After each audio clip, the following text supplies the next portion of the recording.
hoje estamos aqui para mais um OctaCast com o Caio Sibien. Daqui a pouquinho ele já vai contar aí para nós o significado desse nome que eu nunca tinha escutado falar, hein? Atualmente o Caio ele trabalha com o mercado financeiro, ele atua como gerente, né, Caio? Isso. Seja muito bem-vindo aqui no nosso OctaCast. Obrigado pessoal do OctaCast. Já como eu comentei quando cheguei aqui, sensacional a estrutura de vocês. Que bom, fico feliz Obrigado. que você tenha gostado. E acho que você já pode contar aí para nós o significado do nome. Já vamos começar, isso aí. O nome, na verdade, ele veio daquela mistura, né? Quando teve aquela imigração espanhol com italiano e tudo mais.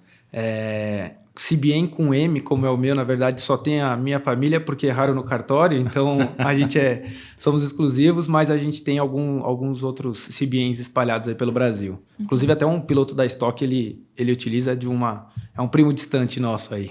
Olha, que legal. Sério? Quem é? Eu não me recordo o primeiro nome, mas como ele utiliza da Stock. Aí como ele utiliza o Sibien também chama um pouquinho de atenção.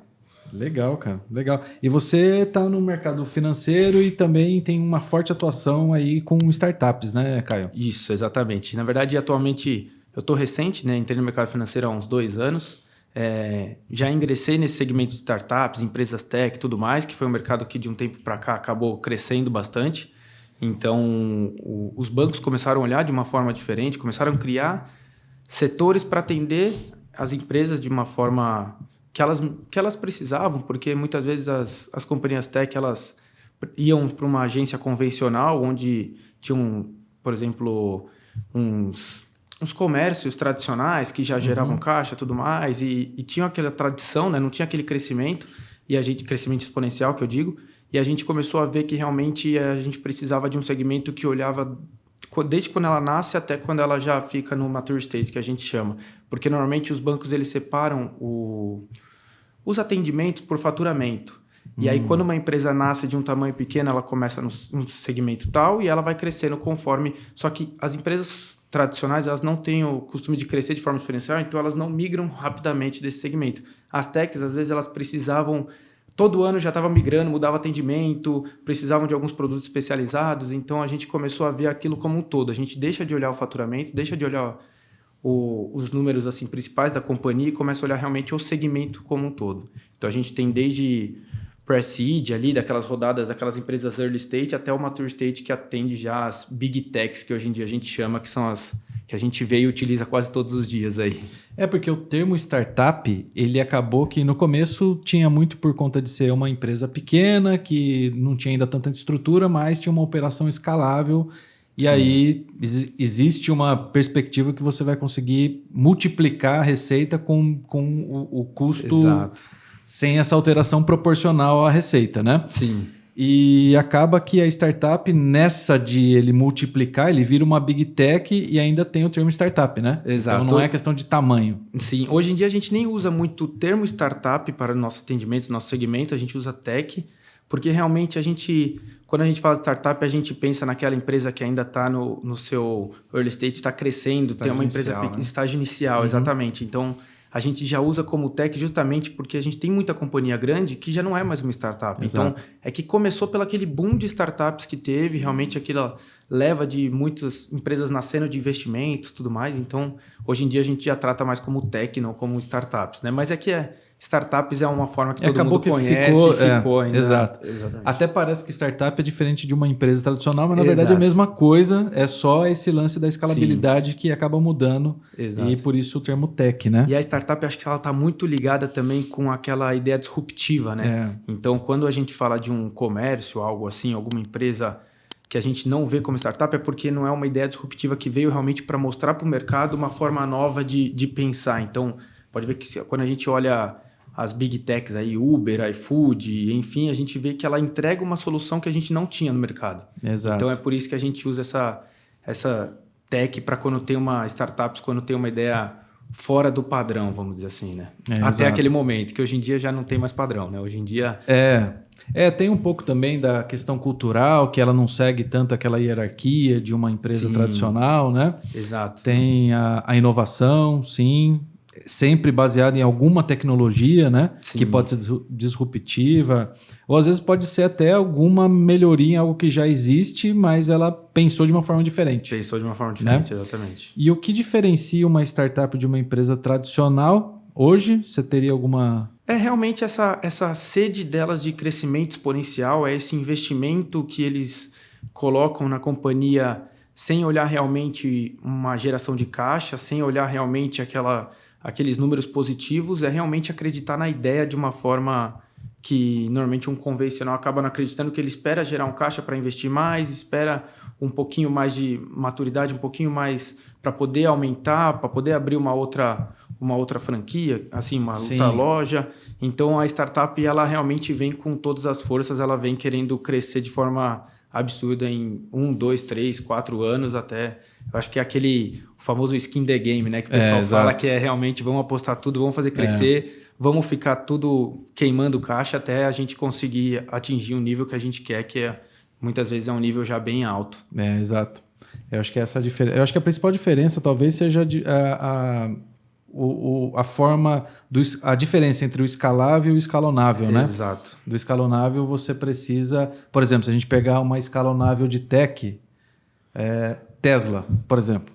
A Tesla ela não tem uma operação escalável, ela tem uma escalonável porque para ele triplicar a quantidade de carros, se a gente considerar que a capacidade produtiva dele já está mais elevada, ele precisa aumentar espaço, maquinário e tal. Exato. E essa é a grande diferença. Ele acaba sendo, apesar de tech, mas uma operação escalonável. Exato. Certo? A gente tem muito atrelado realmente... A maioria das empresas trabalham com tecnologia, né? Exato. Então, todas assim, elas são empresas que para esse crescimento exponencial acaba sendo algo mais rápido, né? Não depende muito de realmente o que você falou, de espaço, de material, de coisas assim que acaba segurando um pouquinho mais esse crescimento. Já o exemplo que você deu do iFood, sei lá, um Spotify, seja da Netflix, tá ali, cara. O cara pode triplicar a receita com o mesmo custo, com a mesma estrutura. Exatamente. Né? Muito bom.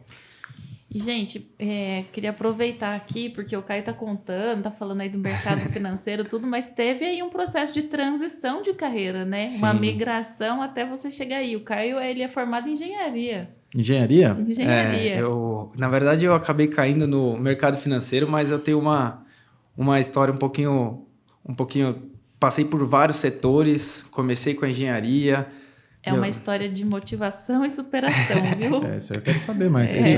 Qual o curso de engenharia? Na verdade, eu sempre fui apaixonado por carro, moto, mecânica, essas coisas. Então, desde a época da escola, eu acabei fazendo um curso técnico em mecânica automobilística, porque já sabia que eu queria fazer algo de engenharia e sabia que eu gostava muito disso. Então, assim, sou zero ligado com futebol. Sou palmeirense, mas assim, não sei 3 jogadores do Palmeiras hoje em dia. Entendi, mas tá numa fase boa o Palmeiras. Eu sei quando tá na fase boa. Quando tá na fase não muito boa, eu não conheço muito. E aí, acabei seguindo por esse lado mais da mecânica e acabei ingressando na faculdade de engenharia mecânica automobilística também. Tinham 2 faculdades no Brasil que forneciam esse curso de mecânica automobilística, que era o UNB de Brasília e a FE em São Bernardo. Aí acabei que entrei na FE e comecei a estudar engenharia lá. E aí, no meu primeiro estágio, realmente entrei numa fábrica de motores. Acabei trabalhando na Cummins, que é em Guarulhos, né? Eu sou de Guarulhos, então, para mim, acabava sendo próximo. E é uma multinacional que realmente tinha muito mercado e fazia total sentido para mim. Então, fiquei estagiando lá por 2 anos. Já na área comercial, eu era da área de supply chain, então já tinha aquela parte de negociação, tudo mais, contato com fornecedores na época, tudo mais. E aí, após os 2 anos, não era uma época que tinha muita oportunidade para efetivação. Acabou aparecendo uma oportunidade na Ipiranga, que é de postos, né? Então, acabei entrando na área de vendas da Ipiranga. Então, assim, tá um pouquinho atrelada com a engenharia, né? Porque trabalhava com diesel ali, trabalhava com toda aquela parte ligada indiretamente. Mas era na área de vendas também que mantia no comercial. Então, mantive no comercial. Entrei ali, fiquei mais 2 anos também. Fiquei um tempinho na Ipiranga justamente para ganhar um pouquinho mais de casca, porque eu só tinha trabalhado como estagiário, né? Então, e na Ipiranga acabei não me identificando muito no sentido de profissional que estava querendo buscar algo diferente. E aí foi aí que eu pensei, eu quero voltar para a parte fabril, para a parte mecânica mesmo. Você participou da criação da campanha do Ipiranga lá no Não, mas Ficou super conhecida. tinha acabado de sair o Passa Lá. É. Tinha acabado de sair, então tava bem famoso na época. Não eu, né? O comercial. Você tava lá. Eu tava lá. Eu trabalhava no escritório, né? Então a gente ficava no prédio da Ultra, que acaba sendo do grupo e tudo mais, então em São Paulo. E aí, quando eu decidi voltar para a parte de indústria mesmo, que é o que eu gostava, na Camis, por exemplo, eu andava muito na fábrica, acompanhava toda a montagem de motor, toda aquela parte de engenharia mesmo. Aí eu falei, meu, o que eu preciso fazer para voltar para o mercado de engenharia? Aí foi aí que eu tive um período um pouquinho mais desafiador, porque Você estava com quantos anos aí nessa fase? 22, mais ou menos, acho. Uns 22, Novinha, 23. com a experiência, a bagagem que você já estava trazendo de uma para outra, Era meu né? primeiro... Começou cedo, né, cara? Comecei cedo. Começou cedo. Na verdade, se a gente for falar quando eu comecei mesmo, comecei lá com 15 anos, trabalhando em festas de 15 anos, enfim. Aí, ó. Depois quando eu estava na faculdade, vendi alguns acessórios de carro, tinha toda aquela parte, aquele espírito empreendedor por trás. Já Então, estava na sempre veia. eu Legal. sempre gostei bastante, assim, sempre gostava de buscar a minha autodependência, sabe? Você sabe que o Caio tem tanta história que ele vai falando um tema, daí eu já penso no outro. Né? Porque aí depois você pode contar dos seus CNPJs. Ele empreendeu. Empreendeu? Antes de tá aí no... Eu já tive 2 Eita. CNPJ já. Mas Que aí massa. vamos chegar Vai lá. lá, aí, vai né? lá. Que, Agora, para tentar criar uma ordem cronológica, que senão até eu me confundo. Mas essa parte de desde cedo eu sempre tive essa vontade de ter meu próprio negócio, de ter essa carreira empreendedora. E aí por isso que antigamente, antes do meu estágio e tudo mais, eu já tentava de forma... Na hora você nem imagina que você está empreendendo. Na hora você só quer fazer algo diferente. Você só quer realmente ou sanar uma demanda ou realmente buscar algo que você possa tentar remunerar de alguma forma e tudo mais. Porque ainda mais quando você não trabalha, né? Para você começar a não depender de outras pessoas e tudo mais. Então, indiretamente sempre tive isso depois que eu fui entender que é aquilo que eu estava empreendendo, né? Mas, assim, não era CNPJ, não era nada, era indireto. você vem de uma família de empreendedores? Ou Meu não? pai, ele é empreendedor, na verdade, porque ele abriu uma corretora de seguros, né? Então, hoje ele é corretor, ele tem ainda. Também trabalhei lá, vou falar um pouquinho mais pra frente, mas também trabalhei vendendo seguro uma época. Então, já tinha meio que esse espírito na família. Minha mãe é funcionária pública, mas era só a parte empreendedora era só do lado dele. Uhum. E aí, quando eu estava na Ipiranga, eu vi que eu precisava voltar para a parte de indústria, para a parte de mecânica. Eu falei, meu, o que eu posso fazer para ter um diferencial para a área da mecânica, né? Então, foi aí que eu falei, meu, e todo mundo... Tava numa época que todo mundo fazia intercâmbio. Então, muitas pessoas iam para a Austrália, iam para a Irlanda, iam para diversos países, para os Estados Unidos, para aprimorar o inglês e para ter a experiência de vivência fora do Brasil. Legal. Eu falei, meu, acho Como que... se fosse você tirou um sabático. É, como se fosse um sabático. Na verdade, eu tirei, só que não foi um ano, foram 6 meses. Foram 6 meses. Só que eu falei, meu, eu vou atrelar isso, porque acho que agora é o momento, não tenho, assim, família que eu digo, não sou casado, não tenho filhos, eu acho que agora é a hora de arriscar. Então, na época, e o que eu posso fazer para aprimorar a minha língua e também fazer algo voltado para engenharia? Foi aí que eu identifiquei a oportunidade de ir para a Alemanha. Então... foi um desafio um Legal. pouquinho, porque eu falei, meu, engenharia, Alemanha faz todo sentido, tem muita empresa Total. alemã. Falei, meu, então eu vou aprender o alemão. Aí eu falei, meu, mas meu inglês eu precisava ter aquele treino no inglês, né? Então eu falei, meu, eu vou para a Alemanha que a aula de alemão vai ser em inglês. Então eu vou aprimorar o inglês e aprender o alemão. Vai ser difícil? Vai, mas a gente está aqui para isso, né? Então vamos nessa. Aí foi aí que eu comecei a identificar a oportunidade de ir para a Alemanha. Comecei a ir procurar alguns cursos, algumas dessas de agências de intercâmbio. E aí começa a dar aquele friozinho na barriga, falar, meu, você vai para um país que você não conhece a língua, que você não conhece nada, que ninguém vai, e você vai arriscar? Eu falei, quer saber, eu vou. Tava lá, acabei vendendo, assim, as coisas que eu tinha para poder ficar lá, porque a princípio a gente vai só para estudar, né? Você não consegue trabalhar e já ir direto com o trabalho. Então acabei me jogando de cabeça, assim, vendi tudo e fui morar na Alemanha. E aí foi aí que lá eu achei que ia conseguir um trabalho, mas na Alemanha não é igual nos outros países que você consegue, às vezes, um trabalho ali que você consiga pagar tudo. Então, realmente, lá não tem muita oportunidade no sentido de muita gente para entregar comida, para trabalhar em restaurante e tudo mais. Tudo que você precisava de um visto para poder fazer essa parte de trabalho. Em outros países, acaba que você consegue fazer de uma forma direta, né? Você consegue... E na Alemanha, eu não conseguia. Então, fiquei lá esses 6 meses. Mas, assim, foi uma experiência que, para mim, surreal. Antes, eu não buscava muito autoconhecimento, nunca tinha lido um livro na vida. Voltei de lá com quase 8 livros na bagagem. Então, assim, você acaba crescendo de uma forma diferente, porque você se isola, e aí você olha um pouco mais para dentro, né? Então você começa a olhar realmente o que faz sentido para você, o que você precisa. Então, porque você acaba sendo você é muito do meio que você vive, né? Então a gente acaba vendo que hoje o meio que a gente vive influencia muito para as nossas atitudes, para os nossos gostos, para tudo que você acaba seguindo. Então, quando eu estava sozinho ali, eu realmente vi o que eu precisava fazer, como que eu ia evoluir e tudo mais. E aí foi aí que eu demorei uns 3 meses para aprender o alemão. Foi difícil, mas assim... Mas até que foi rápido. O alemão que eu digo, aprender o alemão é poder falar pouca coisa, né? Se comunicar, né? Me comunicar. Depois dos 3 meses, que virou uma chavinha na minha cabeça, que eu entendi como é que funcionava a língua. Aí eu comecei a entender, falar, e nos 6 meses eu já estava me comunicando bem, mas nada muito fluente também. Tanto que hoje eu não pratico, então você acaba perdendo, né? Perdeu um pouquinho. Já perdi um pouquinho, mas assim... É uma chavinha que você entende como funciona a língua. A gente olha daqui e vê aquelas palavras imensas em alemão. Aí você vê que, na verdade, não é uma palavra imensa. São várias palavras juntas. Então, a pronúncia, ela parece ser muito difícil, mas, assim, muitas palavras vêm parecidas do inglês. Só que a letra, como que eu posso dizer, assim... A pronúncia é muito ligada ao português. Então, assim, eu fiz dá uma sensação que tá bravo quando tá falando. Eu dei uma... Você tem que dar uma fechada na cara. Tem que dar uma fechadinha na cara. Não, para fazer sentido tem que fechar um pouquinho a cara. Aí foi aí que virou uma chavinha e eu comecei a conseguir me comunicar lá. Mas o bom é que eu escolhi Berlim. O que é difícil pro brasileiro, né? Porque é todo simpático, daí como é que fecha a cara? Exato. Você ficou em Berlim? Eu fiquei em Berlim porque era um local que eu conseguiria me comunicar em inglês. Então foi meio que escolhido estrategicamente também para poder... Porque se eu fosse para aquelas colônias que muitas pessoas vão e tudo mais, muitas vezes não é todo mundo que fala inglês, não é certeza que você vai conseguir se comunicar de forma tranquila. Então, Berlim foi uma forma que eu encontrei para poder falar, fome eu não vou passar. Porque alguém vai saber falar inglês, fome eu não vou passar. E aí foi lá que eu voltei a me comunicar com um amigo meu que fez faculdade comigo, comecei a ler bastante, comecei a entender que realmente... Coloquei isso na rotina, né? Que muitas vezes a gente não faz algo porque a gente não tem a disciplina. Então lá acabou virando algo mais natural, cuidar de mim mesmo, assim, de buscar esse autoconhecimento. E aí esse meu amigo morava na Irlanda, a gente aproveitou para conhecer vários países juntos, ter essa experiência e tudo mais. Legal. E aí ele tinha essa vontade de empreender. Hoje ele é empreendedor também, hoje ele toca uma construtora praticamente, começou com uma empresa de engenharia e tudo mais, hoje ele faz uma parte de chalés e tudo mais, e aí a gente abriu o primeiro CNPJ junto.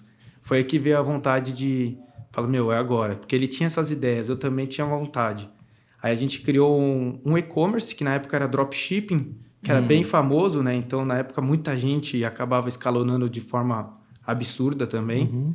A gente falou, vamos abrir um dropshipping? Vamos. A gente começou lá, coincidiu dos dois voltarem para o Brasil próximos, assim, eu voltei, depois de 2 meses ele voltou, e a gente começou a trabalhar com o e-commerce. E foi aí que abriu o primeiro CNPJ, a gente tentou, ficou bastante tempo minerando o produto, porque o dropshipping você depende daquele produto estourar. Então você faz a campanha no Facebook, no Google, tudo mais, e precisa vender. Então tem toda aquela produção de vídeo, toda aquela produção de venda, toda a parte também estrutural de logística por trás, porque o dropshipping, na verdade, você não tem contato com o produto, né? Você gera demanda para o fornecedor, que no caso era chinês, direto. Então a China mandava direto para o nosso cliente. Só que aí você precisa pedir para sua casa, ver se atende o que você espera, tudo mais. Só que o problema do dropshipping é que o custo dele é muito alto. Então a gente tinha um CAC muito alto. A gente vendia bem, faturava legal. Assim, por ser 2 aventureiros, né? A gente faturava questão de 40 mil no mês e tudo mais. Só que realmente o nosso CAC era absurdo. Então a gente não conseguia ter lucro nenhum. A gente gastava muito para poder vender. Exato. E aí ficou nesse ciclo de realmente... Acho que a gente ficou uns 6 meses, 8 meses. E foi aí que eu comecei a precisar de uma renda extra. Então eu falei, o dropshipping não está fornecendo o que eu esperava, eu preciso de algo para pagar minhas contas, né? Então eu preciso viver também. Aí eu fui fazer Uber Eats.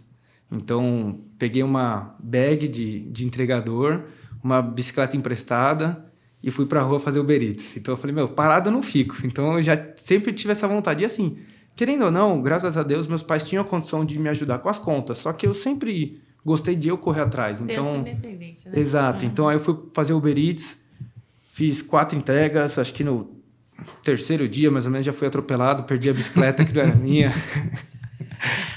E ainda não tinha o dinheiro ainda, teve que pagar a dívida da bicicleta. Aí um guincho passou em cima, saiu correndo, não consegui achar a placa, não consegui nada. Caramba. Aí eu falei, não, preciso achar outra coisa. Aí eu acabei fazendo Uber normal. Então eu pegava o carro da minha mãe, levava ela pro trabalho e ficava rodando de Uber. E rodava de Uber só o necessário para pagar minhas contas, porque eu ainda tocava o dropshipping e eu também tinha certeza que se eu trabalhasse o quanto outros Ubers trabalhavam, eu não ia querer sair. Porque querendo ou não, dava um retorno bom. Só que as pessoas ficavam 8, 10, 12 horas dentro do carro. Aí eu trabalhava 4 horas por dia só para realmente... Porque eu falei, as demais horas eu vou focar em voltar pro mercado. Vou focar em fazer o dropshipping dar certo e tudo mais. E aí eu fiquei nesse de Uber. Inclusive, na minha primeira corrida de Uber também encostei o carro. Nunca bati o carro, mas na primeira corrida de Uber eu acabei encostando o carro. Tava com o passageiro já. Nossa, enfim, mas deu tudo certo. Foi só para dar um sustinho maior. Só para ter uma emoção. Exato, só para dar um tempero. Foi bem tranquilo. Mas não tomou 5 estrelas na avaliação. Eu nem lembro. Mas depois a avaliação ficou boa. Ficou boa, né? Tinha que compensar, né? E aí, nesse meio tempo também, fiquei acho que uns 6 meses como Uber, tentando dropshipping ainda. Então o dropshipping já estava ali rodando há uns 8 meses mais ou menos. Aí meu tio, eu sempre costumei muito ir para Floripa. E meu tio hoje em dia mora em Floripa, eu tenho família lá.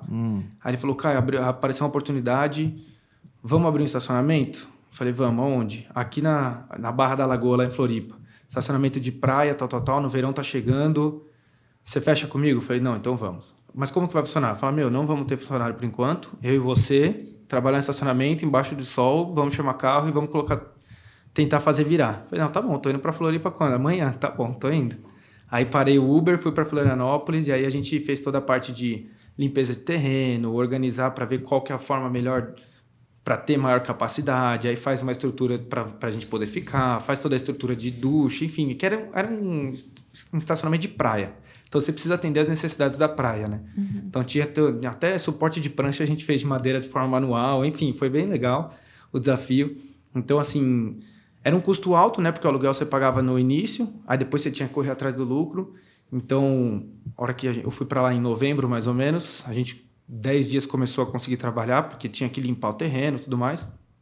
No ano novo, inclusive, passei com estacionamento lotado, graças a Deus, mas passei no estacionamento. A família estava toda lá, porque o apartamento era do lado, quase. Mas assim, a gente acabou tendo que abrir mão de algumas coisas, né? De alguns prazeres e tudo mais.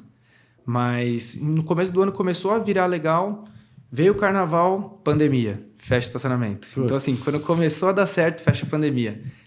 E já estava legal, né? Já estava legal. O negócio já estava virando. Tava virando, só que era um trabalho cansativo, porque era imagino. Eu e meu tio, domingo a domingo, quase 12 horas embaixo do sol, chamando o carro, né? Na rua. E aí que tá, porque aí na hora que você começa a ter uma equipe, aí a margem já começa a dar uma diminuída e aí você já tem que dar uma pensada se vale a pena ou não. Se vale a pena, né? Exato. A gente no começo não quis e depois quando faria sentido, talvez veio a pandemia e não deu certo.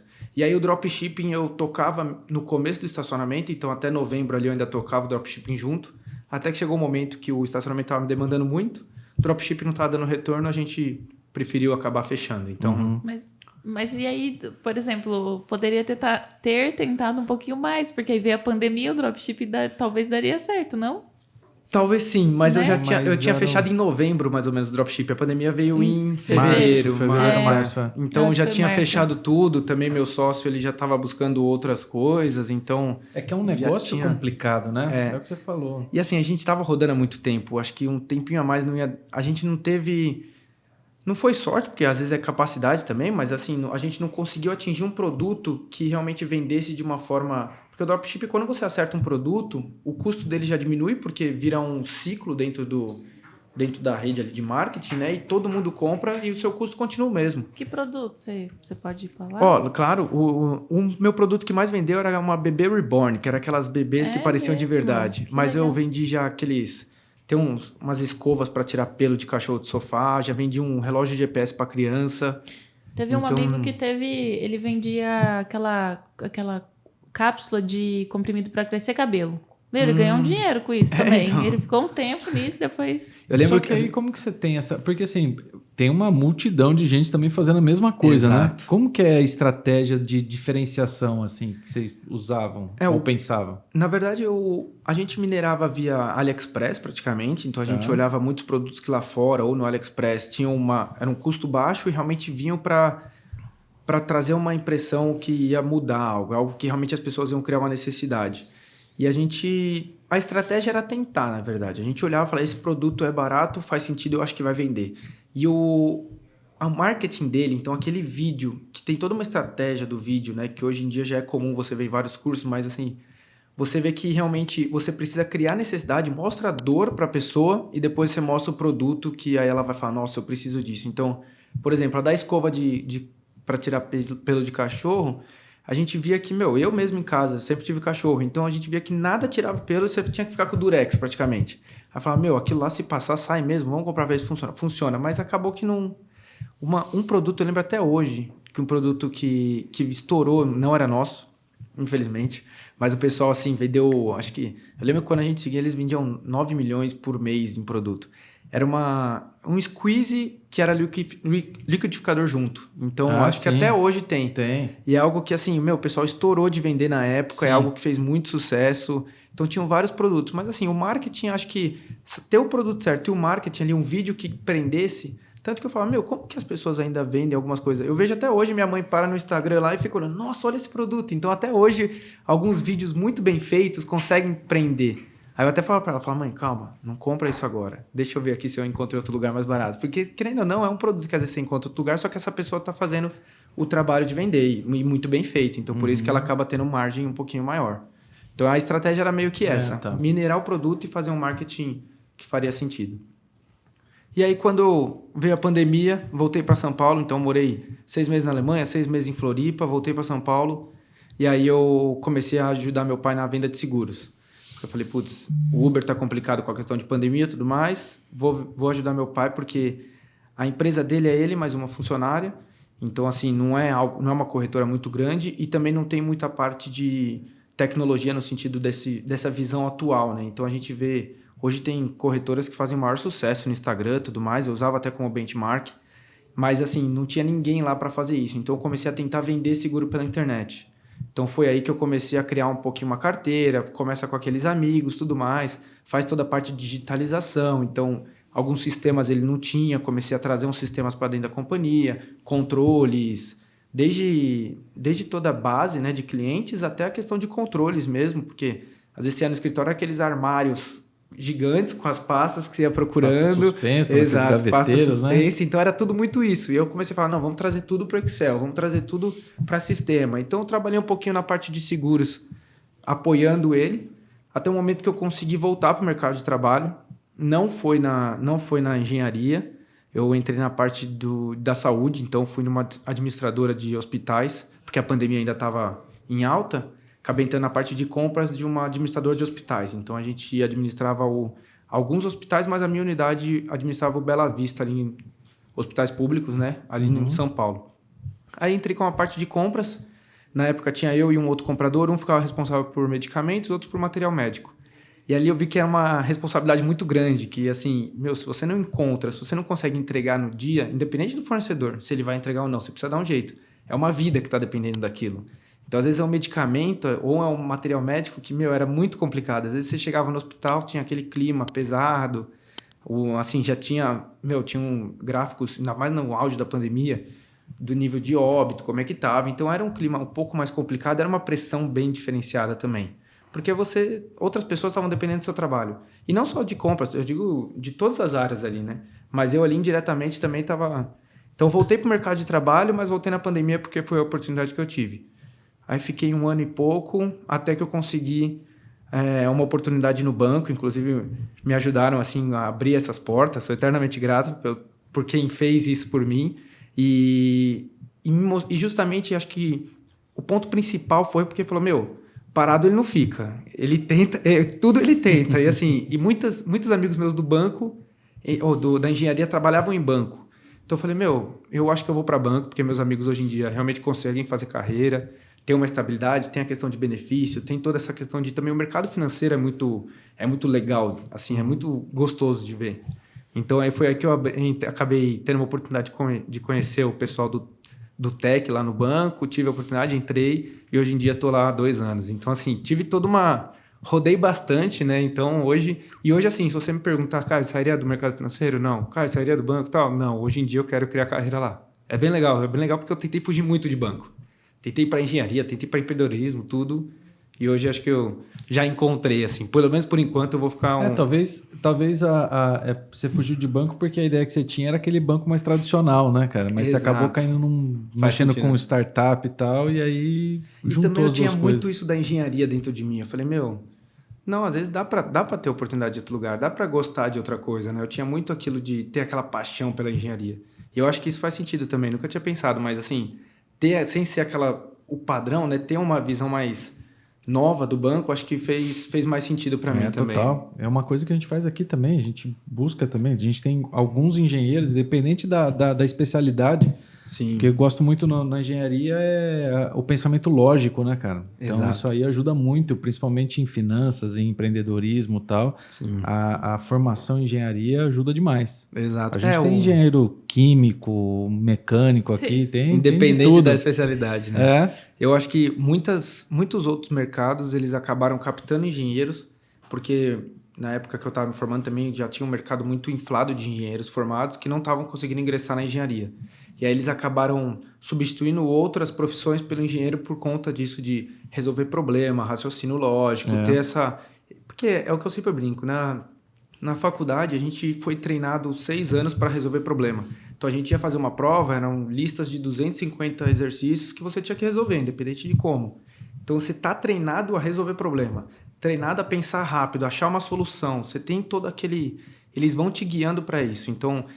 Quem sai da faculdade depois de 1, 2 anos não vai lembrar como é que é uma fórmula, como é que dimensiona uma caixa de transmissão, como é que faz um cálculo tal, mas você sabe que existe, você sabe aonde buscar, você sabe o que fazer. Então você vai arrumar um caminho para poder achar. Lógico que quem trabalha com isso vai saber de cor, mas quem realmente não está trabalhando com isso, sabe que existe, sabe que tem como resolver e vai dar um jeito para resolver. Acho que a engenharia é muito ligada a isso. Podia ter na escola, né, já um pouquinho do pensamento estratégico aí. Na verdade, eu acho que raciocínio lógico, né? Lógica deveria ter desde do... Sim, igual um pouquinho de direito, um pouquinho de financeiro, um pouquinho de inteligência emocional, né? Que é tudo que... Um pouquinho de finanças também, eu acho que hoje faz total fundamental.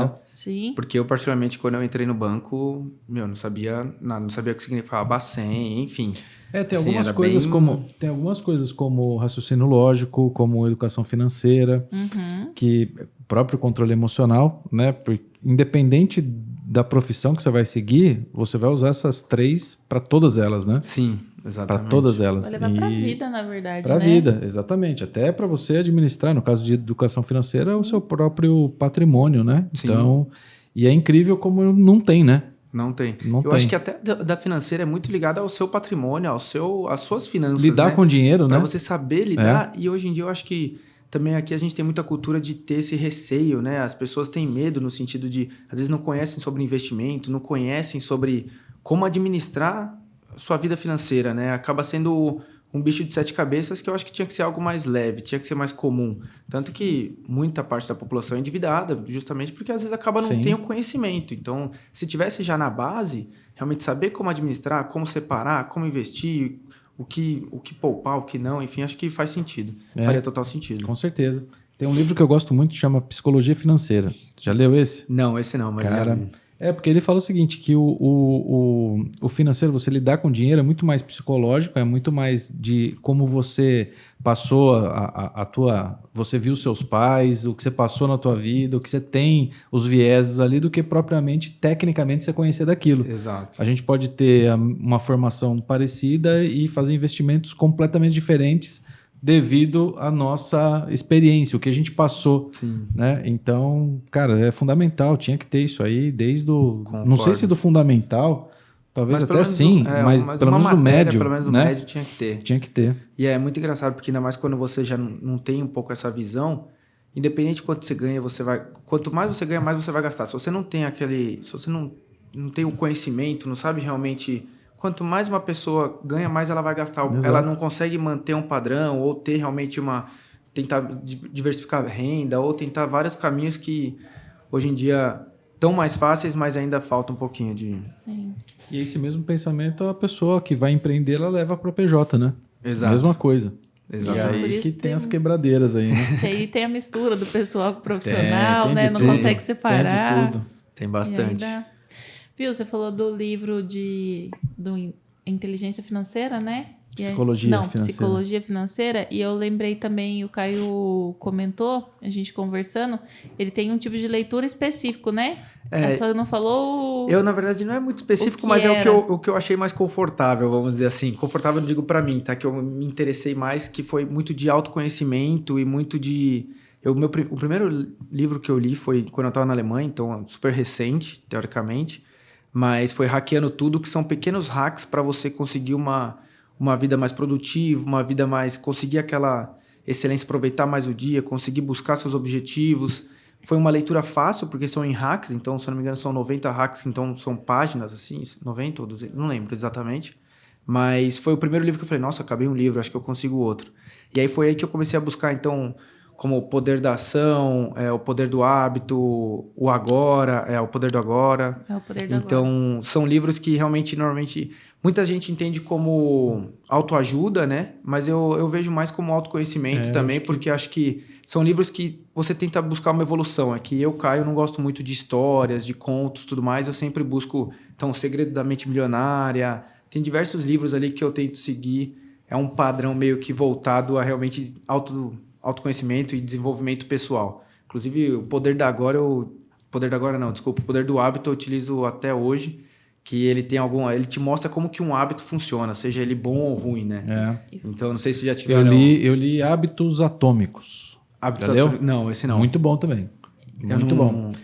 Isso aí não é autoajuda, não. Isso aí, de fato, exato. porque, cara, tudo tá ali de você ter bons hábitos, Exato. que aí você vai ter a disciplina e vai conseguir construir a tua... Seja no empreendedorismo, seja no que for na carreira, mas tudo começa aí, Sim, né? Exatamente. E E é foi- legal porque depois que você tem esse conhecimento, você consegue entender por que você tem aquele hábito. Por que você faz aquilo. Então, você começa a ver que o hábito, ele tem um ciclo, né? Então, ele tem o gatilho, ele tem a ação, que é o hábito em si, e tem a recompensa. Então, você só faz aquilo porque tem algum gatilho. Exato. Então, por exemplo, eu como muito chocolate, eu sou viciado de chocolate. Então, o meu gatilho para chocolate é após uma refeição. Então, eu sei que se eu não substituir aquela vontade ali pós-refeição, eu vou ter a vontade de chocolate e depois a recompensa é o meu prazer quando você já está com a glicose no sangue. Então tem vários, até fumar, beber, tem muita gente que fala, nossa, bebi porque eu estou estressado, mas então calma, o seu gatilho é o estresse para bebida. Então tem E todo foi o poder do hábito que te levou à maratona? tem esse ponto também. Não foi ele. A maratona, na verdade, veio recente. Eu acabei fazendo a maratona em abril, mas... Demanda de muito foco e disciplina, né? Exato. Eu acho que esse é um ponto que eu posso colocar como forte em questão de disciplina, porque depois que eu fiz a maratona, eu vi o quanto você precisa de disciplina para alguns objetivos. Então, na verdade, a maratona ela veio sem ser muito planejada. Depois que eu já comecei a não estabilizar, na verdade, eu comecei a entender como o banco funcionava e conseguia lidar com a minha vida profissional, porque no começo do banco eu só queria saber de trabalhar, então meu foco era 100% trabalho. Eu falei, eu preciso começar a olhar para o Caio agora pessoa também. Então eu preciso me cuidar um pouquinho mais. Então estava acima do peso, tudo mais. E aí eu comecei a correr para poder tentar voltar a uma vida saudável e também emagrecer um pouquinho. Então foi nessa corrida que eu não gostava de correr. Eu entendo o quanto é chato. Então as pessoas falam para mim, Caio, não dá para correr, dói, correr é chato, não passa o tempo, eu sei, eu entendo. Só que aí conforme eu fui correndo, eu fui tendo resultado na questão de saúde e também na questão estética, no sentido de perder a gordura que eu estava querendo, né? Então eu estava quase 100 quilos na época, estava com 30 e poucos % de gordura. Enfim, eu estava correndo justamente por aquele objetivo, mas acabei viciando. E é o que o pessoal fala, depois de um tempo parece que o bichinho da corrida te pica. Então só corria 4 quilômetros, aí de 4 foi para 5. Aí depois fala, putz, acho que dá para fazer 9. Aí, vou fazer uma provinha de 10 quilômetros para ver se eu aguento. E aí você acaba entrando num ciclo que, mais uma vez, até uma coisa que eu utilizo bastante, eu vi, tudo que você foca expande, né? Então, assim, no sentido de, desde quando você vai comprar um carro, você acaba só vendo aquele carro na rua. Quando eu comecei a correr, parecia que tudo à minha volta falava de corrida, era engraçado. Então, assim, meu Instagram era só questão de dicas de corrida, com o pessoal do trabalho, às vezes eu falava sobre corrida, então você acaba focando naquilo e para mim virou um assunto quase principal da minha vida ali, tirando pós-trabalho e família, né? Então a corrida acabou ficando algo que eu comecei a me dedicar muito. Aí comecei a me desafiar, falei, putz, um amigo meu do trabalho falou, vamos fazer uma meia maratona? Falei, nossa, o máximo que eu corri foram 12 quilômetros, como que eu vou fazer uma meia maratona? Falei, não, tá bom, vamos. Aí a gente se preparou, tal. Conseguiu fazer, bem difícil, porque é algo que a gente se preparou uns 2, 3 meses, já estava correndo um tempinho, mas você se prepara. Mas você começa a ver que você precisa ter mais a disciplina com você para buscar um objetivo quando é um pouquinho mais ousado, vamos dizer assim. Então, todo mundo consegue correr uma maratona se quiser de um dia para o outro. Se depender eu digo isso, porque assim, se depender de uma vida de um familiar seu, o nosso corpo humano ele é capaz. Lógico que você vai ficar destruído no dia seguinte, você vai ter dores no meio do caminho, mas assim, se depender de um familiar seu, você vai fazer. A preparação, a disciplina é o quanto você vai estar pronto para aquilo, né? O quanto você vai se recuperar, o quanto você vai fazer aquilo bem. Então, assim, depois com essa disciplina eu comecei a focar e ter todo um planejamento, uma assessoria, como que você vai fazer os treinos para poder evoluir. Então, você faz todo aquele processo que você começa a ver que realmente você está evoluindo. E é engraçado porque é muito difícil, não é fácil você acordar 3 vezes na semana, 4:30 da manhã para correr 15 quilômetros e depois você tomar café, trabalhar. Então, assim, você precisa realmente testar a sua disciplina, testar a sua vontade, o quanto você quer aquilo. E quando você está no processo, a gente às vezes acaba não reparando. Mas o processo às vezes é mais gostoso do que realmente o objetivo em si. Então, você tem que saber curtir o processo. Eu acho que no meio do processo no meio do processo da maratona, da meia maratona, eu comecei a falar, às vezes eu tô correndo para minha maratona, mas deixa eu curtir o processo também, deixa eu entender o que eu tô fazendo, vou acordar, mas vou acordar 5 horas da manhã com gosto, então. E eu sempre pensava assim, nunca me arrependi de ter ido treinar, então por isso que às vezes eu não tô com vontade, mas nunca me arrependi de chegar em casa e falar, nossa, por que eu fui? Não devia ter ido. Ou também eu sempre penso, alguém acordou 4:30. Putz, se eu acordar 4:30, alguém acordou às 4. Então, por que eu não consigo? Então, isso me pega muito, assim, a minha cabeça funciona muito meio que no sentido de, se alguém consegue, eu também consigo. Então, eu fico me desafiando e eu tenho aquela disciplina de falar, não quero ir, mas eu tenho que ir, tenho que cumprir, então eu tenho que fazer. E foi aí que a maratona veio vindo, meia maratona, tudo mais. E no final tava uma rotina bem exausta, assim, no sentido de sexta-feira dormia cedo, sábado, 5 horas da manhã, estava na USP lá já para correr 20 e poucos quilômetros. Até que teve um dia que acho que meu maior treino foi numa quarta-feira, tinha que fazer 33 quilômetros antes de ir para o trabalho. Falei, como que eu vou fazer 33 quilômetros antes de ir para o trabalho? Aí fiz toda a estratégia, você come bem, dorme bem, acorda cedo, vai bem cedo, corre metade do tempo à noite praticamente, mas assim, a disciplina te leva aonde você quer buscar, então acho que aonde você quer chegar, né? Então acho que ter o objetivo, você tem que ter a disciplina para isso, mas você tem que curtir o processo também, acho que isso é muito importante. Legal. No próprio no Hábitos Atômicos ele fala isso, ele fala que o perdedor e o ganhador têm a mesma meta. Sim. E que é ser campeão, que é chegar ao primeiro lugar na meia maratona. Exato. O que muda é o processo, é o quanto eles se empenham e focam no processo, no sistema, né, que eles criam, igual você falou, tem toda uma estratégia, vou fazer isso, vou comer bem e tal. O quanto ele se empenha e foca nisso para conseguir o objetivo, né? Então, bem isso. Não foca na meta, mas sim no processo. E também a questão, dá até para puxar um pouco para aquela questão que eu comentei de ambiente, né? Então, você estar num ambiente que todo mundo tá vivendo aquilo é muito mais fácil. Então, assim, antes de fazer a maratona, eu tinha alinhado com a minha namorada, eu tinha alinhado com a minha família, tinha alinhado com todo mundo. Falei, vou fazer isso, vai demandar um tempo e tudo mais. E comecei a andar com pessoas que estavam também buscando objetivos de corrida, vamos dizer assim. Então, até meu ciclo de amizade, tinha uma época que eu tava falando só com pessoas que corriam. Então, assim, o ambiente acaba te influenciando também, né? Total. E aí, isso aí faz o processo ficar mais gostoso, porque você não tá sozinho, então acaba sendo bem bacana. Porque você acaba se colocando também num ambiente que não vai te demandar muito da sua disciplina, no sentido de, por exemplo, você falou que gosta de chocolate. Sim. Cara, se você vai para um ambiente onde você vai estar exposto ao chocolate o tempo inteiro, cara, você vai ter que trabalhar exato, ia ser muito mais difícil. E uma hora que você tiver esgotado ali, a chance de você cair. Então você tem que se colocar em lugares que você também não vai precisar toda hora estar com atenção. Facilita, né? Exatamente. Alguns lugares que facilita. Não vai estar tão suscetível, isso é importante. né? Isso é muito importante. E a maratona é engraçada, porque também, falando um pouquinho da prova em si, me senti assim, foi bem rápido, porque eu comecei a correr em julho de 2022 agora, e em questão de 1 ano eu já fiz a maratona, então é um processo que normalmente as pessoas demoram um tempinho a mais, só que eu sou meio acelerado, então eu já quis antecipar. E aí a maratona, ela é muito cabeça, né? A gente vê que aquilo que eu comentei de como todo mundo consegue, você tem que saber no sentido de assim também, se a gente consegue, por que eu tô querendo parar? É uma briga da cabeça com o corpo o tempo todo. Meu, no 30º quilômetro da maratona, minha perna parecia estar engessada, não queria só parar, o corpo já pedindo para parar, mas a cabeça tava... Tanto que um amigo meu tava fazendo, ele passava por mim quando a gente se encontrava, ele, Caio, é cabeça. E ficava, é uma briga constante que é muito bacana também. Depois, quando você acaba... a maratona eu acabei... O meu último quilômetro foi inteiro chorando. Na hora que passei a linha, eu deitei no chão, fiquei chorando. Foi, assim, emocionante. Mas foi... Acho que eu consegui fazer no melhor tempo que eu poderia, no sentido de... Meu objetivo era eu superei totalmente esse objetivo.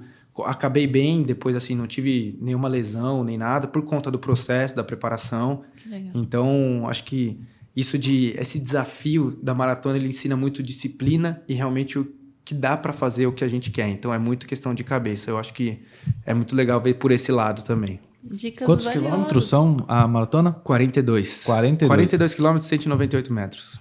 Entendi. Se eu não me engano, 195, acho que é por aí. 198 metros é o mais difícil. É mais difícil. Se bem que, já é o final, já é aquela retinha Já é que você onde nem que você sabe já- mais. Você já só tá correndo só. E tem uns lugares muito legais aí que o pessoal faz, que é tradicional no circuito. Você vai Sim. para algum desses aí? Não, como que Não, tá? na verdade só fiz uma por enquanto, que Tá. foi agora em abril, a de São Paulo. Inclusive é uma das mais difíceis aqui do Brasil por questão de altimetria, porque você sobe ponte, desce ponte, passa túnel, enfim. E às vezes não parece, mas a gente passa de carro, né? A gente não parece, mas, ponte, você sobe muito, túnel, você desce muito, tem todo aquele... Eu só fiz a de São Paulo, tenho vontade de fazer outras no Brasil, mas são 6 principais no mundo que, quando você faz essas 6, você ganha uma medalha com 6 medalhinhas, que são os majors, né? Então as pessoas ficam, às vezes, 5, 6 anos para conseguir essa medalha da major, que são as tradicionais, que é Berlim, Nova York, Chicago, Japão, enfim... Londres tem também, então... Londres, se não me engano... Depois eu tenho que confirmar. E aí, se você completa esse ciclo, você ganha essa medalha. Exatamente. Que aí são as principais maratonas do mundo, né? Que o pessoal vê. São os principais objetivos da galera. Caio, muito obrigada. História super, assim, motivadora, né? Muito Isso legal. dá inspiração, dá vontade Sim, de começar claro. a correr amanhã. Dá. Não, agora... O foco agora é o Ironman. É. Eu não quero mais fazer maratona, eu quero ver se eu consigo... Qual que é a diferença para Ironman? Ironman é um triatlon, na verdade. Triatlon. Então, aí você vai nadar 3.800 metros, pedalar 190 quilômetros e correr uma maratona de 42. Já está se preparando para isso? Ainda não. Eu tava, mas eu dei uma pausa. Parou. Deu uma pausa. Mas aí tem um tempinho a mais, então. Mas é um outro desafio que eu já sei que já tá... Algum Legal. dia ainda vou concluir. Então, é Legal. a próxima preparação aí. Muito bom. Muito bem, pessoal. A parte mais desafiante é concluir o OctaCast, porque aí a gente entra numa primeira, engata a segunda aqui, terceira, o negócio vai, né? Não dá vontade de terminar. Mas já acabou? Mas já acabou. Já acabou, O tempo jura? passa muito Como rápido assim, aqui. Sim, já passou acho que 1h15. A equipe pode me dizer aí com mais precisão, mas pelo meu... É lá, ó. Tá vendo? É? Meu cálculo, meu relógio aqui, a Eu temporada. falei demais, né? Não, tá Caramba. tudo bem. Então, muito obrigada, tá? Foi muito Imagina. legal. Volte mais vezes, quando tiver mais conteúdos aí. Claro, um dia a gente Pode marca para trazer. falar só de mercado financeiro. Então, acho que Sim. faz sentido. Exato. Falar Sim. um pouquinho mais de tech, de startup, como que a gente olha esse mercado, esse ecossistema. Pois Acho porque eu acho que isso é interessante, viu? Sim. Eu acho que vale a pena uns 5 minutos aqui pra gente falar Se disso. vocês quiserem falar um pouquinho também. É, ué. Eu tô com vocês. É que ela adora encerrar. Não. A gente tá aqui mó empolgado Ó, aqui. não, Ela adora encerrar porque ele a não conversa. sabe. Eu tomo bronca da equipe técnica, entendeu? Pessoal, então vocês mandam. Libera mais 15 minutos ou a gente traz o convidado de novo só pra fazer? Liberou já. É, já Tá então liberado. Tá liberado. Porque uma das coisas importantes aqui que o Caio pode agregar muito é justamente nessa... Bom, você está no meio de startup. A gente Sim. já falou da questão lá do tradicional e da startup. Eu sei que tem aquele lance de, pô, eu tenho um CNPJ aqui parado, 5 anos, tá? Eu vou deixar ele aqui ativo, porque na hora que eu precisar de crédito, eu vou conseguir. E não é bem assim mais, né? Não, hoje em dia a gente... Assim como na startup recém-chegada, ela pode conseguir o crédito, certo? Pode também. Hoje em dia a gente olha muito realmente a estratégia da companhia, como que ela faz toda essa parte de crescimento. Então, porque é difícil você ver uma empresa tech com 5, 10, 20 anos, né? Sim. Empresa nesse perfil que a gente diz. Quando a gente diz tech, diz no perfil. Então, a gente olha muito a questão mesmo de como que está a relação às investidas, como que é a estratégia dela para crescimento, como que ela tá, qual que é a estratégia principal dela para buscar aquele boom, aquele exponencial que ela vai poder chegar a controlar depois o custo dela para poder gerar o caixa. Então, hoje em dia, é muito comum a gente ver empresas que não geram caixa, mas conseguem linhas de crédito justamente por ter esses segmentos que olham só para empresas de tecnologia, porque a gente sabe que ela ou vai sair ao mercado, ou fazer um M&A, ou vai ter uma nova rodada. Então, às vezes, a gente também olha nesse sentido, se já tem um fundo olhando para aquela companhia, que se ela atingir um faturamento tal, ele vai aportar um valor maior. Então, isso são ferramentas que a gente utiliza para poder fornecer crédito e tudo mais. Então, hoje em dia, a gente tem não só o balanço positivo, assim, o balanço saudável, né? Não é só PL positivo, não é só geração de caixa, a gente não olha só isso, a gente olha muito a estratégia da companhia para poder fornecer. E a equipe também que está por trás disso, para saber quem são os investidores, eles estão realmente estão no jogo, estão naquele skin the game, né? Estão realmente acreditando naquela ideia. Sim. Ou realmente eles só querem, às vezes, um crédito para manter a companhia. Então, a gente realmente olha muito no sentido de estrutura da companhia, qual que é a estratégia dela, como que os fundos, o ecossistema tech está olhando para aquela companhia, se eles estão acreditando. Então, hoje em dia, vai muito além realmente de geração de caixa, de balanço bonito e tudo mais. Então, tem toda uma parte mais estratégica. Porque quando começou, né, com a startup, começaram os fundos de venture capital, enfim, crédito, porque a startup por si só ela tem uma estrutura enxuta, precisa de muito capital, dependendo do segmento, né? No começo, para o cara conseguir escalar a operação dele, ganhar mercado para trazer receita e assim equalizar os custos, né? Só que isso teve um período que foi logo quando eles, né, na época da WeWork, que ficou conhecido pra caramba, que os caras começaram a colocar investimento ali de bilhões de dólares, né? E era uma operação que acabou crescer a qualquer custo e depois viu que não era bem assim, que, putz, você precisa tem que ser uma fase, tem que ser planejado, né? Como que ficou isso no mercado hoje? Eu vejo muito como, hoje em dia, o nosso mercado de venture capital nesse ano de 23, ele deu uma esfriada, né? Assim, deu uma esfriada, mas já está voltando com todo vapor. Então, assim, é muito comum a gente ver realmente que algumas empresas dependem e sobrevivem com base nesses investidores e tudo mais. Só que é aquilo, enquanto ainda tem um investidor, enquanto ainda tem alguém injetando, enquanto ainda tem a ideia, tá todo mundo acreditando, a gente também acredita muitas vezes e a gente consegue seguir. Sempre vai ter dinheiro para startup boa, né? Sempre vai ter boas pessoas, exato, com uma boa estrutura, lógico bom que negócio. Às vezes o mercado ele dá uma enxugada. Sim, a gente natural. viu bastante isso, mas aos poucos pelo que a gente está vendo aí já tá voltando tudo ao normal, que é o que para nós é melhor também, né? Gira mais dinheiro, o pessoal capta mais crédito, o pessoal tem mais recursos para investir, enfim, acaba tendo um mercado mais aquecido e também não tem tanta quebra que nem às vezes a gente estava com esse receio em 2023 aí, porque algumas empresas, infelizmente, acabam não conseguindo se sustentar, né? Se acaba o recurso, não tem um novo investimento e ela não gera caixa, aí não tem outra solução, a não ser eles buscarem investimento família ali, angel, né? Então, realmente não tem eles acabam perdendo a parte da operação e acabam não conseguindo avançar. Então, isso acaba sendo comum até no nosso mercado também. Exato. A gente tem algum susto também, às vezes o Silicon Valley Bank lá, que, putz, cara... A gente entende, a gente presenciou isso, muitos clientes nossos, acho que todos os nossos clientes conseguiram retirar, né? Então, é bom que a gente captou um pouquinho mais, né? Tirou lá de fora e acaba captando pra gente. Então, mas isso também é bom a gente ver a questão de estrutura, por isso que a gente bate bastante na questão de... Tem muita fintech, muito banco que oferece, às vezes, uma rentabilidade melhor e tudo mais, mas a gente bate bastante no sentido de tamanho, quanto é seguro, quanto não é. Não que não sejam, né?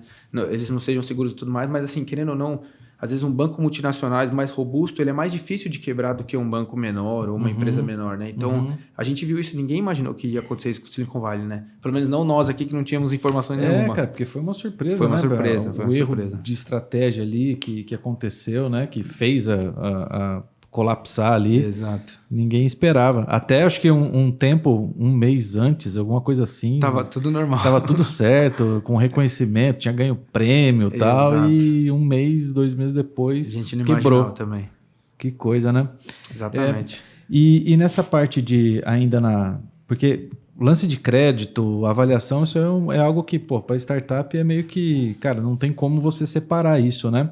Tem alguma coisa que você, assim, poderia indicar? Então, eu montei uma startup agora, tô com uma baita ideia. E geralmente é assim, né? Sim. Tive uma puta ideia aqui. Eu vou operacionalizar isso.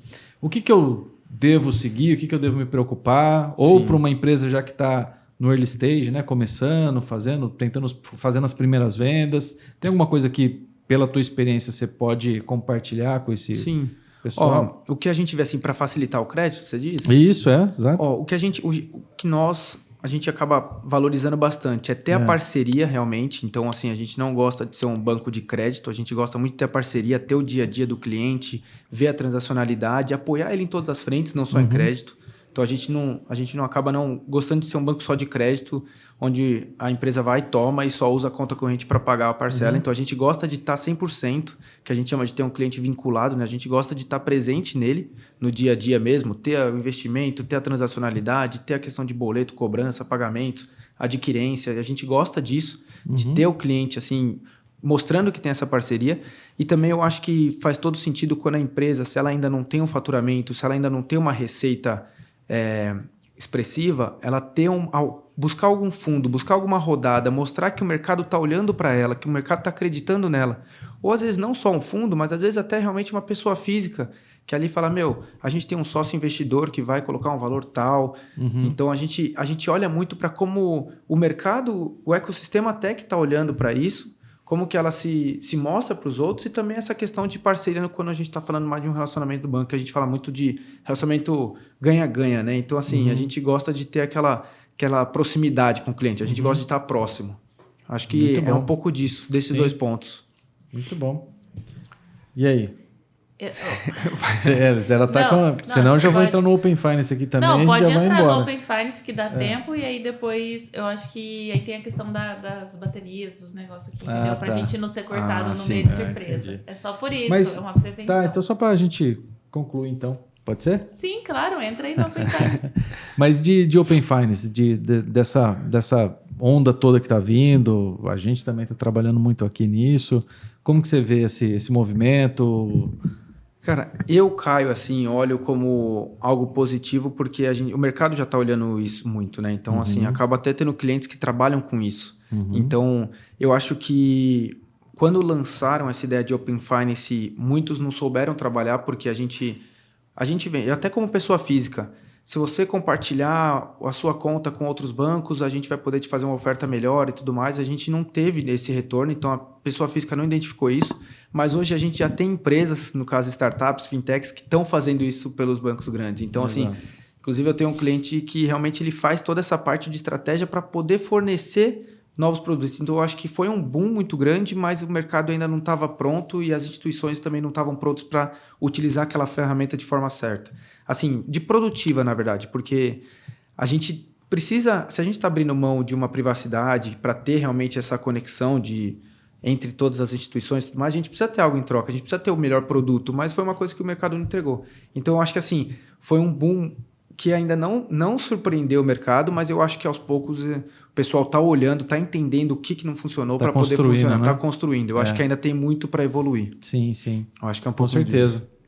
É isso aí. Bom, então fechamos. Ele deu dica de... Eu não vou terminar esse dica OctaCast. Eu não vou terminar. Esse daqui é o OctaCast sem fim. Não vou ter coragem de dar tchau pela terceira vez. Que vergonha. Inimigos do fim. Inimigos do fim. Muito bom. Mas ele deu várias dicas legais, hein? Qual que é a dica de livro que ficou?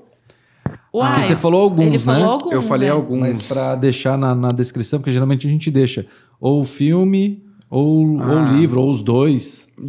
Pode ser de... Deixa eu até...